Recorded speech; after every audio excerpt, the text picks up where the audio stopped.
बिहार में नई सरकार की रूपरेखा भी तय हो चुकी है।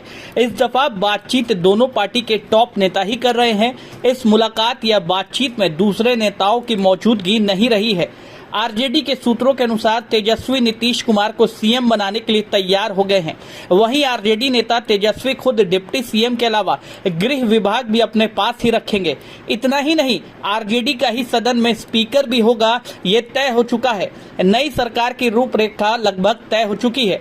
आरजेडी में इस दफा सीधा तेजस्वी यादव इस कमान को संभाले हुए हैं और समय समय पर लालू प्रसाद से संपर्क किया जा रहा है। आरजेडी के अन्य बड़े नेता परोक्ष रूप से नजर बनाए हुए हैं, लेकिन उन्हें भी बिहार में चल रही सियासी गतिविधियों से दूर रखा जा रहा है। आरजेडी सूत्रों से मिली जानकारी के मुताबिक तेजस्वी यादव नीतीश कुमार को सीएम बनाने को लेकर तैयार हो गए हैं। आरजेडी नेता तेजस्वी यादव डिप्टी सीएम की कुर्सी संभालेंगे, लेकिन नीतीश कुमार को गृह विभाग तेजस्वी के हाथों में सौंपना होगा। दरअसल गृह विभाग नीतीश कुमार हमेशा से अपने पास रखते रहे हैं, लेकिन इस दफा सरकार बनाने की शर्तों में यह शामिल है कि गृह विभाग आरजेडी नेता तेजस्वी यादव ही संभालेंगे। इतना ही नहीं, नई सरकार के गठन के बाद स्पीकर पद पर आरजेडी के हिस्से में जाएगा।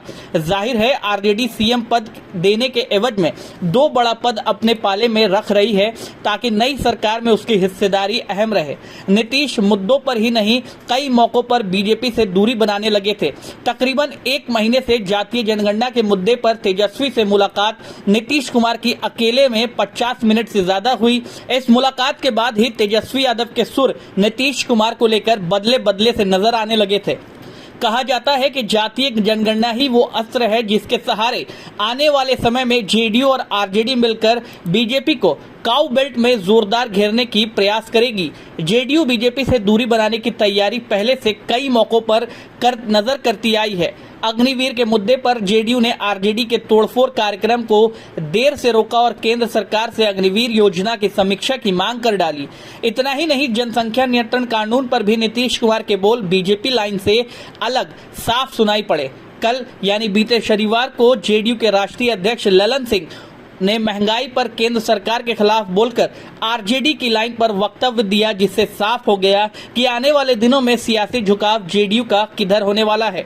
जेडीयू के बड़े नेता ने नाम नहीं छापने के शर्त पर कहा कि बीजेपी से काफी दूरियां बढ़ चुकी हैं और रिश्तों में कड़वाहट काफी ज्यादा बढ़ गई है, और इसकी वजह से बीजेपी के स्थानीय नेता जाहिर है कल यानी बीते रविवार को नीति आयोग की मीटिंग में नीतीश कुमार का गायब रहना, साथ ही बीजेपी अध्यक्ष जेपी नड्डा और गृह मंत्री जब पटना हाल के दिनों में बीजेपी की कार्यकारिणी की मीटिंग में पहुंचे थे, तो नीतीश कुमार का कोरोना पीड़ित होकर मुलाकात नहीं करना भी राजनीतिक गलियारों में कई तरह की सुगबुगाहट को जन्म दे रहा था।